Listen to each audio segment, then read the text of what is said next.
मैं नागेश कुमार स्वागत करता हूँ आपका अपने चैनल गुरुजी में। और आई होप आप लोग बहुत अच्छे होंगे। और अभी तक मैंने आपको जो लास्ट पढ़ाया वो वर्क का सेशन कंप्लीट किया। उसके बाद मैंने टेंस स्टार्ट किया है, टाइम एंड टेंसेस। तो उसमें मैंने आपको टेंस के टाइप्स बताए, उनका यूज़ बताया है। उसके बाद मैंने आपको फर्स्ट टेंस पढ़ाया था, प्रेजेंट इंडेफिनिट। आई होप उसे आपने अच्छे से पढ़ा होगा।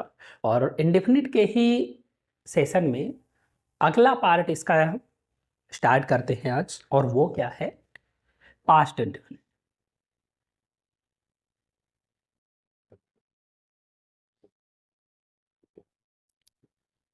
या इसको हम क्या कहेंगे, सिंपल पास्ट। पास्ट इंडेफिनिट या सिंपल पास्ट, ठीक है। तो इसमें क्या होता है, जैसे मैंने आपको बताया था कि सबसे पहले हमें क्या जानना जरूरी होता है, पहचान। क्या इंपॉर्टेंट है, पहचान, ठीक है। तो इसकी पहचान क्या होती है, जैसे प्रेजेंट इंडेफिनिट की पहचान थी, क्या थी, ता है, ती है, ते है। तो ऐसे इसकी पहचान होती है, ता था, लास्ट में ती थी, ते थे, ठीक है। और इसके साथ में और भी वर्ड्स आते हैं, जैसे या हो गया, ई हो गए, ये हो गए। जैसे एग्जाम्पल के थ्रू बताते हैं कि वह कल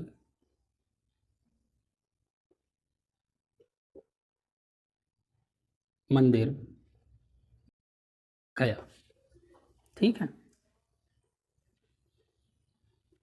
स्कूल गया, मंदिर गया, खाना खाया, ठीक है। या तुम विद्यालय रोज जाते थे। अब देखिए, यहाँ पर या आया है और यहाँ पर ते थे। तो ये दोनों के दोनों किस में आएंगे, सिंपल पास्ट में आएंगे या प्रेजेंट पास्ट इंडेफिनिट में आएंगे, ठीक है। यानी पास्ट की बात कर रहा है कि पास्ट में कोई मतलब हैबिट जो रही उसकी, जो डेली रूटीन था वो हुआ, या उसने पास्ट में कोई काम किया, खाना खाया, ठीक है, टहला। इस तरीके से हम कोई भी सेंटेंस जब बताते हैं तो उसको हम किस में रखते हैं, पास्ट इंडेफिनिट में रखते हैं। इसके बाद मैंने क्या बताया था कि पहचान के बाद में एग्जाम्पल, और एग्जाम्पल के बाद में इसको हम ट्रांसलेट कैसे करेंगे, तो उसके लिए क्या होता है, स्ट्रक्चर। क्या होता है, स्ट्रक्चर।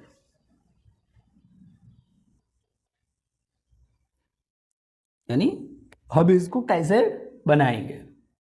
तो सबसे पहले क्या होता है, सब्जेक्ट, फिर मेन वर्ब, और फिर ऑब्जेक्ट आता है। तो यहां पर मेन वर्ब आएगी, तो मेन वर्ब की कौन सी फॉर्म आएगी, वर्ब की सेकेंड फॉर्म आएगी। कौन सी form, second form plus object. ये यानी subject, second form of the verb plus object. इतना सा स्ट्रक्चर होता है, सबसे छोटा स्ट्रक्चर है, ठीक है। तो बनाते हैं। सब्जेक्ट क्या है, ही, गया यानी ही आएगा। फिर गया यानी जाना, जाने की इंग्लिश क्या होती है, गो। गो की सेकेंड फॉर्म क्या होती है, वेंट। ही वेंट कहाँ गया, टू टेम्पल। कब गया था, कल। यानी यहां कल कौन सा है, बीता हुआ, और बीता हुआ कल क्या होता है, yesterday. He went to temple yesterday. यहां देखिए, तुम विद्यालय रोज जाते थे, यहां पर भी वही चीज है। कौन जाता था, यू जाते थे। तब भी हम क्या लगाएंगे, सेकेंड फॉर्म, यानी जाना है, second form went. You went to school daily. तुम विद्यालय रोज जाते थे। आई होप ये समझ में आया होगा। और ये क्या होता है, इसका अफर्मेटिव पार्ट होता है। कौन सा पार्ट होता है? अफर्मेटिव पार्ट होता है, ठीक है, पॉजिटिव। ये इतना समझ में आया? आई होप कि अफर्मेटिव आपको क्लियर हुआ होगा। अब इसके बाद में हम आते हैं नेगेटिव में। इस पर अफर्मेटिव के बाद में क्या होता है? नेगेटिव। 4 पार्ट्स मैंने आपको बताए हैं, तो उसमें ही अगला पार्ट है नेगेटिव।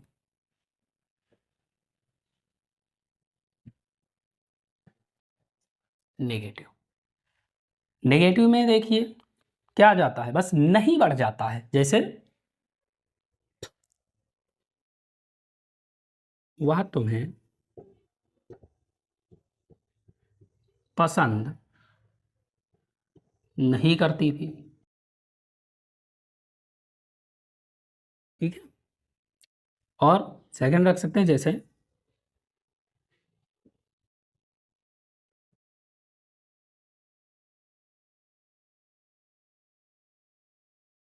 मैंने तुम्हें गाली नहीं दी, ठीक है। अब इसको ट्रांसलेट करते हैं। अब यहां देखिए स्ट्रक्चर इसका क्या होगा। यहां पे जो मतलब अफर्मेटिव में था subject second form plus object. और अगर हम प्रेजेंट की बात करते हैं तो प्रेजेंट में हमने क्या बनाया था कि सब्जेक्ट प्लस डू या does plus not plus verb की फर्स्ट फॉर्म प्लस ऑब्जेक्ट। तो जैसे हमने वहां डू नॉट डज नॉट लिखा था, वैसे हम डू और डज की जगह पे सिर्फ डिड कर देंगे। डू की सेकेंड फॉर्म क्या होती है? डिड। तो यहाँ पे क्या आ जाएगा? Did not. बाकी का स्ट्रक्चर सेम वही रहेगा, कोई उसमें चेंज हम नहीं करेंगे। यानी सिर्फ प्रेजेंट के स्ट्रक्चर में हम डू और डज की के प्लेस पे डिड लिख देते हैं, बाकी पूरा स्ट्रक्चर सेम प्रेजेंट का ही रहता है। और रहता भी क्यों है? देखिए यहाँ पे डिड है और यहाँ पे फर्स्ट फॉर्म है, तो ये डिड क्या है? ये अपने आप में ही डू की सेकेंड फॉर्म है। तो अगर ये सेकेंड फॉर्म है तो ये क्या होगी? फर्स्ट फॉर्म, क्योंकि दोनों सेम फॉर्म एक ही सेंटेंस में नहीं आती है। ओके, तो ये हो गया डिड नॉट। अब यहाँ से इसको ट्रांसलेट करते हैं। वह तुम्हें पसंद नहीं करती थी, तो वह यहाँ क्या है? फीमेल है, तो फीमेल के लिए क्या लिखते हैं? सी। करती थी तो यहाँ पे क्या आ जाएगा? Did not. She did not. First form क्या है? पसंद करना यानी like. She did not like किसे? तुम्हें, यू। और यहाँ पे एक चीज और भी है कि जो सेकेंड फॉर्म है वो सिर्फ आपके मतलब अफर्मेटिव में, सिंपल पास्ट के अफर्मेटिव में ही यूज होती है, बाकी हर जगह देखिए फर्स्ट फॉर्म यूज होगी, ठीक है। अब ये हो गया, बात तुम्हें पसंद नहीं करती, सी डिड नॉट लाइक यू। मैंने तुम्हें गाली नहीं दी, तो क्या हो जाएगा? सब्जेक्ट क्या है? आई। नहीं दी, डिड नॉट। क्या नहीं दिया? गाली, abuse. I did not abuse किसे? तुम्हें, you. I did not abuse you. ये क्लियर हुआ? आई होप समझ में आया होगा। आगे देखते हैं। अगर आ जाए जैसे कभी नहीं, तो कभी नहीं और हमेशा वाले सेंटेंस को क्या बताया था कि कभी नहीं आता है तो वो सब्जेक्ट के तुरंत बाद लगता है, बाकी पॉजिटिव का स्ट्रक्चर रहता है। जैसे मान लिया, नाम लिख लेते हैं किसी का, जैसे राहुल ने झूठ कभी नहीं बोला। क्या हो जाएगा? इसके लिए बताया था सब्जेक्ट रहेगा, सब्जेक्ट के तुरंत बाद नेवर लग जाएगा, और जो स्ट्रक्चर पॉजिटिव का था ये सिर्फ नेवर पॉजिटिव वाले स्ट्रक्चर में प्लेस होता है। क्या था? सेकेंड फॉर्म, यानी झूठ बोलना, यानी टोल डाला है। राहुल नेवर टोल डाला है, राहुल ने कभी झूठ नहीं बोला, यार राहुल हमेशा झूठ बोलता था, तो क्या हो जाएगा? राहुल ऑलवेज टोल डाला है, राहुल हमेशा झूठ बोलता था। तो नेवर, ऑलवेज क्या है? जस्ट सब्जेक्ट के बाद आता है। नेगेटिव के बाद में क्या आता है? इंट्रोगेटिव। इंट्रोगेटिव में क्या होता है? 2 टाइप्स बताया मैंने। फर्स्ट टाइप क्या होता है, यस और नो टाइप, जिसका आंसर आप सिर्फ यस या नो में दे सकते हैं। ओके, तो इसकी स्टार्टिंग किससे होती है, क्या वर्ड से, किससे होती है, क्या से। ठीक है, क्या वह समय पर अपना काम समाप्त करता था।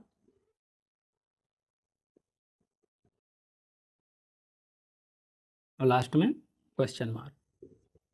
ठीक है, अगला,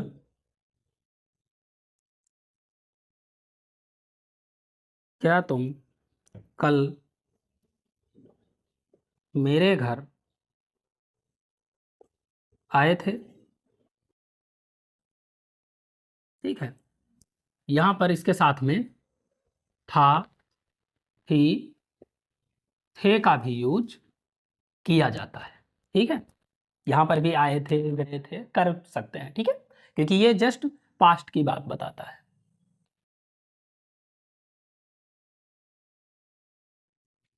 तो यहां इसका स्ट्रक्चर क्या होगा,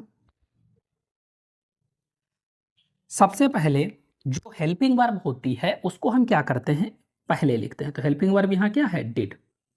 उसके जस्ट बाद में हम क्या लिखते हैं, सब्जेक्ट। और फिर वर्ब की कौन सी form, first form plus object. ये स्ट्रक्चर होता है, तो इसी स्ट्रक्चर के अकॉर्डिंग बनाते हैं। तो यहाँ पे डिड पहले, बिना देखे डिड ही लिख देंगे डायरेक्ट। फिर सब्जेक्ट देखते हैं क्या है, वह डिड ही, था यानी मेल है। सब्जेक्ट के बाद वर्ब की फर्स्ट फॉर्म, वर्ब क्या है, समाप्त करना यानी finish, finish, did he finish. अब अपना काम, तो ये मैंने पोजेसिव एडजेक्टिव में बताया था कि किस के साथ में कौन सा पोजेसिव आता है। तो यहाँ पे ही है, ही के साथ में पोजेसिव क्या आएगा, हिज, वर्क, समय पर यानी ऑन टाइम। ठीक है, did he finish his work on time, क्या उसने अपना काम क्या वह अपना काम समय पर फिनिश करता था, समाप्त करता था, या क्या उसने अपना काम समय पे खत्म किया, दोनों ऐसे कह सकते हैं। फिर क्या तुम कल मेरे घर आए थे, तो क्या हो जाएगा, डिड यू, फर्स्ट फॉर्म क्या है, आना, कम, कहाँ आए थे, मेरे घर, टू माई होम, कल की बात कर रहा है यानी यस्टरडे। ठीक है, तो ये हो गया आपका इंट्रोगेटिव। आई होप समझ में आया होगा। साथ में देखते रहें, चाहे तो स्क्रीनशॉट ले सकते हैं या नोट डाउन कर सकते हैं।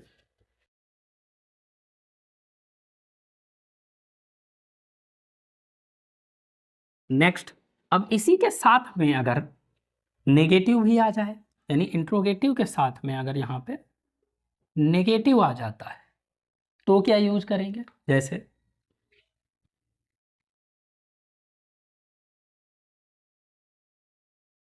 क्या उसने मुझे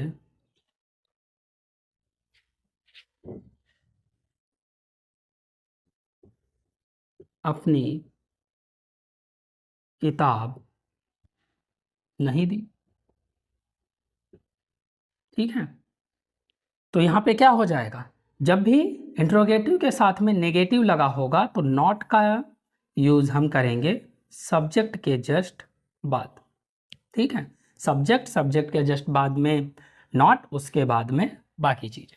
तो क्या हो जाएगा, डिड ही, अब यहाँ उसने है, कोई भी हो सकता है, ही और सी दोनों लगा सकते हैं क्योंकि यहाँ जेंडर डिफाइन नहीं हो रहा है। ठीक है, मैं ही लगा लेता हूँ, डिड ही नॉट, फिर देना क्या है, गिव मुझे, मी, अपनी किताब, हिज बुक। अगर सी लगाएंगे तो हर बुक हो जाएगा, did she not give me her book. Okay, I hope ये भी आपको क्लियर हो गया होगा।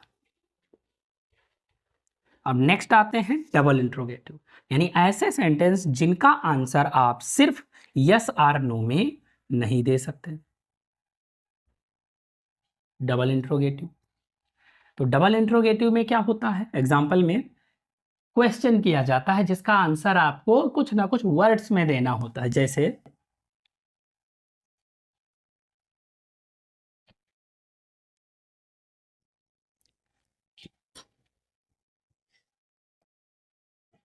तुम कल विद्यालय क्यों आए थे? कल तुम विद्यालय क्यों आए थे? जरूरत थी कोई? नहीं थी। ठीक है। या फिर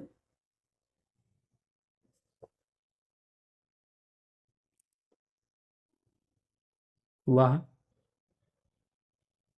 सुबह कब उठता था? सुबह की टाइमिंग में, टाइमिंग क्या थी, मतलब सुबह तो कई घंटे की होती है, ठीक है, कब उठता था।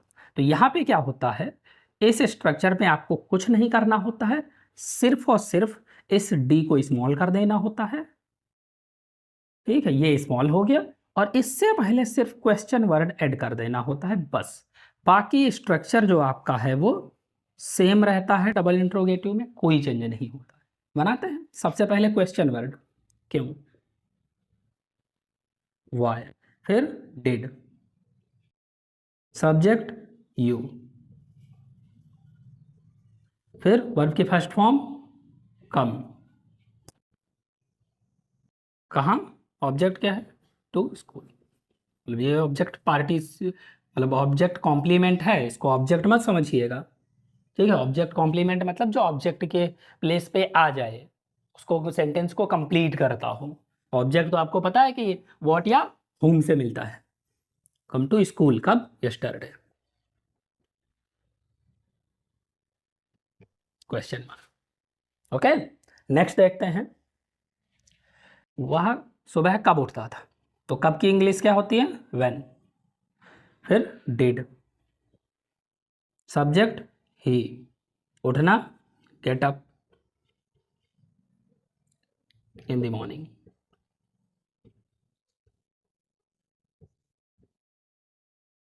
Gate up in the morning. Clear, यानी question word, then did, subject, first form और ऑब्जेक्ट। आई होप ये भी समझ में आया होगा। सिंपल सी थिंग्स हैं, कोई बहुत ज़्यादा टफ नहीं है, नॉर्मल सा है, आप नॉर्मली समझते चलिए बस। इसके बाद में ये डबल इंट्रोगेटिव हो गया। उसके बाद में अगर इसके साथ में ही नेगेटिव भी लग जाए, तो नेगेटिव में क्या करते हैं, जैसे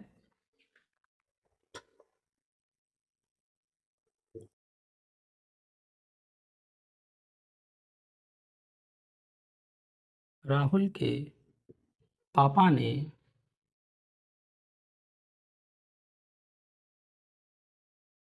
उसकी गलती पर उसे थप्पड़ क्यों नहीं मारा। ठीक है, नेगेटिव आ गया, इंट्रोगेटिव नेगेटिव दोनों साथ में है, क्यों नहीं मारा। ठीक है,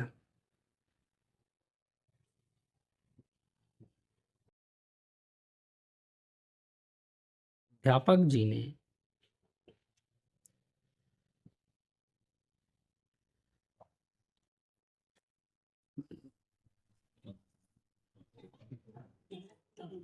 पहला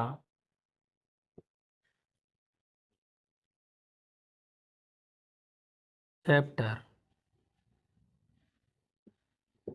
क्यों नहीं पढ़ाया। ठीक है, अब देखिए क्यों नहीं, इसको क्या करना है, कुछ नहीं करना है, सब्जेक्ट के जस्ट बाद में हमें क्या लगा देना है, नॉट लगा देना है बस, और कुछ नहीं करना। तो बनाइए, सबसे पहले क्या है, क्वेश्चन वर्ड क्यों, वाई, फिर डिड, डिड, सब्जेक्ट राहुल के पापा, मार तो थप्पड़ वही सकते थे, नहीं मारा उन्होंने वो अलग बात है, राहुल फादर। इस अपोस्ट्रॉफी का यूज़ मैंने पहले ही बताया था कि इसका मतलब क्या होता है, का की के पोजीशन बताता है, ठीक है। तो व्हाई डिड राहुल्स फादर, अब सब्जेक्ट के बाद में क्या आएगा, नॉट, फिर वर्ब क्या है, स्लैप, ठीक है। Why did Rahul's father not slap, किसे, उसे यानी राहुल को, स्लैप हिम, ऑब्जेक्टिव है तो हिम आएगा, स्लैप हिम, और उसे थप्पड़ मारा हो गया। अब क्यों, उसकी गलती पर, ऑन हिज मिस्टेक, थप्पड़ मारना चाहिए था, नहीं बिगड़ता, नहीं मारा, बिगड़ गया, ठीक है। So why did Rahul's father not slap him on his mistake, got it. अगला देखते हैं, अध्यापक जी ने पहला चैप्टर क्यों नहीं पढ़ाया, भाई पढ़ाना चाहिए था, पहला छोड़ दिया, सेकेंड स्टार्ट कर दिया, ऐसे थोड़ी होता है। क्या है, वो है डेड द टीचर, सब्जेक्ट के बाद में नॉट, अब क्या है, पढ़ाया, टीच, कौन सा पहला chapter, teach the first chapter,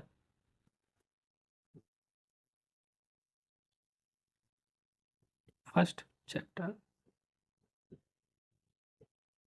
ठीक है। तो what did the teacher not teach the first chapter, समझ में आया। तो ये हो गया डबल इंट्रोगेटिव नेगेटिव, ये आपका रहा पास्ट इंडेफिनिट जो यहां पे कंप्लीट हुआ। अब इसके साथ में अगर कुछ ऐसी चीज आ जाए जो मैंने आपको बताया था प्रेजेंट में कैसे लिखा हो, जैसे मैं पढ़ता तो था, ता था ती थे, उसके बीच में अगर ये आ जाए, मैं पढ़ता तो था, जैसे प्रेजेंट में बताया था मैंने, मैं पढ़ता तो हूं, ठीक है। तो आई डू रीड, मैं पढ़ता तो हूं, हेल्पिंग वर्ब पहले आ जाती है। ऐसे ही इसमें भी क्या हो जाएगा, इसमें भी हेल्पिंग वर्ब बीच में आ जाएगी, यानी आई डिड रीड, मैं पढ़ता तो हूं, इस तरीके से सेंटेंस को यूज करेंगे। आई होप कि आपको ये पास्ट इंडेफिनिट समझ में आया होगा, ठीक है। तो प्रेजेंट इंडेफिनिट हो गया, पास्ट इंडेफिनिट हो गया, इसको आपने अच्छे से समझा होगा क्लियरली। और अब यही है कि जितना भी आप पढ़ते जा रहे हैं उसको रिवाइज जरूर करते रहिए। स्ट्रेटजी जो मैंने आपको बताई है उसको अगर आप फॉलो कर रहे हैं तो अब तक जितना भी आपने पिछला पढ़ा है वो आपको क्लियरली लर्न हो गया होगा, उसमें कोई दो राय नहीं है कि वो आप भूलेंगे कभी। बट शर्त यही है कि आपने उसको स्ट्रेटजी के अकॉर्डिंग फॉलो किया हो, कि जब भी स्टार्ट करना है हमको शुरू से पन्ने पलटते हुए ही करना है, क्लियर। और जो लोग मेरे चैनल पे नए हैं तो वो मेरे चैनल को सब्सक्राइब कर लें, अच्छा लग रहा है कमेंट करें, एक दूसरे के साथ शेयर करें, लाइक करें। और if you want to contact to me directly you can message me on my insta and FB, okay. Direct message कर सकते हैं, कुछ भी क्वेरी है आप मुझसे पूछ सकते हैं, किसी भी थिंग से रिलेटेड, अगर आपको स्टडी से रिलेटेड कोई भी एडवाइस चाहिए या कुछ दिक्कत लग रही है तो आप मुझे डायरेक्टली मैसेज कर सकते हैं, I will try to guide you, okay. And I hope आज के लिए इतना काफ़ी है, इस टेंस को आपने अच्छे से समझा होगा। और इस पे जो भी है क्या आपको प्रैक्टिस जो है, जैसे जो एकेडमिक्स के स्टूडेंट्स हैं उन्हें क्या करना है कि जो उनकी बुक है इंग्लिश ग्रामर की उसमें एक्सरसाइज दी होती हैं, तो उन एक्सरसाइजेस को आप बनाइए, साथ में ही आपने टेंस पढ़ा है उन एक्सरसाइज को ट्रांसलेट करिए। और जो मेरे कॉम्पिटिटिव फ्रेंड्स हैं उनको क्या करना है, वो अपना इस टेंस से रिलेटेड जो उनके पास बुक हो उसकी एरर्स को फाइंड करिए। अगर बाकी कोई अगर दिक्कत लगती है तो आप मुझे कमेंट में लिख सकते हैं या मुझे डायरेक्ट मैसेज करके आप पूछ सकते हैं। I hope it's enough for today. So thank you friends. Have a nice time.